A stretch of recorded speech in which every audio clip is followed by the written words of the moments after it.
ഇവളി തേടിയ പോയെ. എടോ ഇത്തേടി.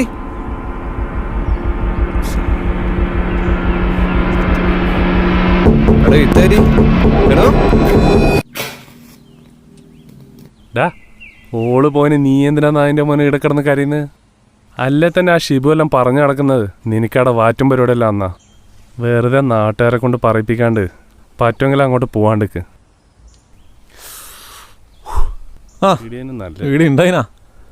സത്യേട്ടാ നിങ്ങൾ പറഞ്ഞ ശരിയാട്ടാ. ആ വീട്ടിൻ്റെ അടുത്ത് പോകുമ്പോൾ തന്നെ ഭയങ്കര നാറ്റുണ്ട്. വാറ്റന്നെയാ ഉറപ്പ്. അതിന് നീ എന്തിനാ അതിൻ്റെ മോനെ എന്നെ നോക്കുന്നത്? അപ്പം ഞാനായാലും ഇവനായാലും നാട്ടുകാരല്ലേ, നമ്മളെ കൊണ്ട് പറയിപ്പിക്കാണ്ടിരിക്കുക. നീ അടക്ക്. ഞാനൊരു കാര്യം പറഞ്ഞു കേട്ടോ, ശരിയാണെങ്കിൽ നീ എന്നെ അങ്ങോട്ട് പോകണ്ട.